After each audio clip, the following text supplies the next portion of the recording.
ในตอนเช้าของวันที่13กรกฎาคม2026อยู่ที่วังสงวนอ่างห้วยเสียดหาดอาหารสวนมณีวันบ้านห้วยเสียดเมืองปากสันแขวงบุรีคำไซ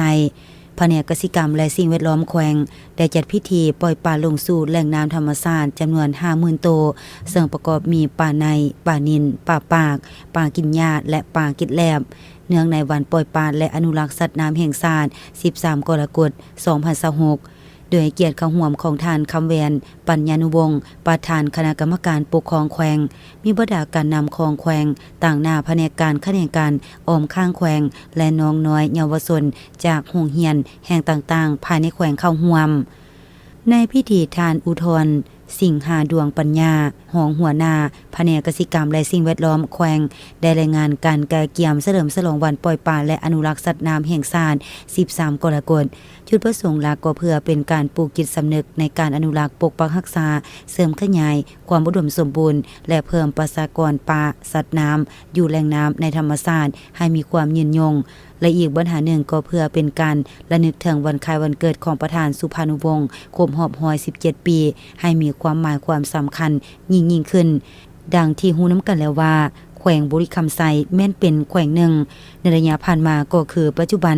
ยามใดก็ได้เอาใจใส่ปกปักรักษาแหล่งทรัพยากรและพัฒนาแหล่งน้ำก็คือที่อยู่อาศัยของป่าธรรมชาติและสัตว์น้ำประเภทต่างๆทั่วแขวงบุรีคำไซมีอ่างเก็บน้ำขนาดใหญ่ขนาดกลางและขนาดน้อยจำนวน21แห่งมีเนื้อที่ 46,000 เฮกตาร์มีวังสงวน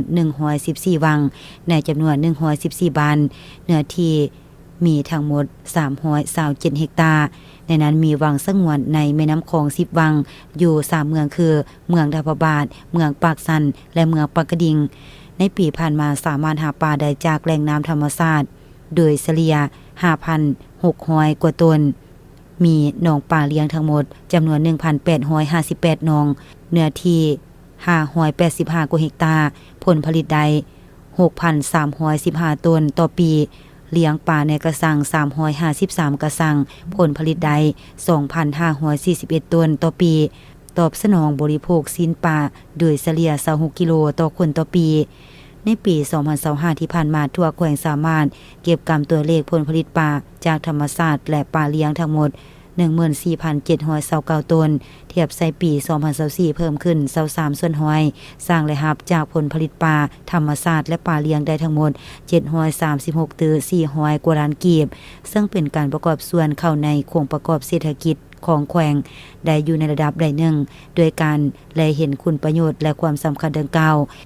ภายหลังสำเร็จพิธีปล่อยปลาแล้วแผนกกสิกรรมและสิ่งแวดล้อมแขวงยังได้สืบต่อสุขอยู่ติดตามการจัดพิธีเฉลิมฉลองวันปล่อยปลาและสัตว์น้ำอยู่แต่ละเมืองที่ยังเหลือรวมทางภาคส่วนบริษัทเอกชนและประชาชนตามคาดหมายที่วางไว้ทั่วแขวงแม่น 3,500,000 ตนประกอบส่วนในการปฏิบัติคาดหมายแผนการปล่อยปลาของกระทรวงกสิกรรมและสิ่งแวดล้อมในขอบเขตทั่วประเทศ